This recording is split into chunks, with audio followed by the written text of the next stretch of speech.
তাহাজ্জুদের সিজদায় আপনি একটি দোয়া পড়ুন, আল্লাহ রাব্বুল আলামিন আপনার যত আশা আছে সব পূরণ করে দিবেন, দুনিয়াকে আপনার পায়ের নিচে ফেলে দিবেন। আমার আল্লাহ রাব্বুল আলামিন আপনাকে সব কল্যাণ দান করে দিবেন।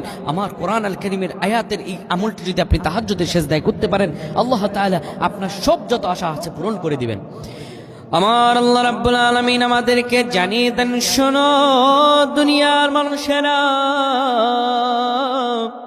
আমি রব আল্লাহ বললাম, আল্লাহু ইউদাইফু লিমান ইয়াশাউ আল্লাহু ওয়াসিউন আলিম। আমি আল্লাহ যাকে চাই তাকে বেশি দিতে পারি, আমি আল্লাহ যাকে চাই তাকে রিজিকে বারাকা দিতে পারি। আমি আল্লাহ তো প্রাচুর্যের অধিকারী, দুনিয়ার যে কেউ কিছু পারে না, আমি আল্লাহ তা পারি। সুবহানাল্লাহ। আপনাকে আল্লাহ তাআলা সবকিছু দান করে দিবেন যদি আপনি আমলটি করতে পারেন। তাহাজ্জুদের সিজদায় আপনি দাঁড়াবেন, তাহাজ্জুদের নামাজ 2 রাকাত করে 8 রাকাত নামাজ আপনি আদায় করবেন। প্রতি সিজদায় যাওয়ার পরে সুবহান রাব্বিয়াল আলা পড়বেন, সুবহান রাব্বিয়াল আলা 5 বার পড়বেন।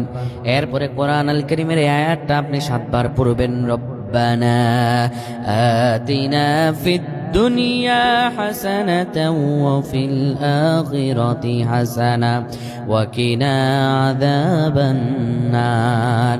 এই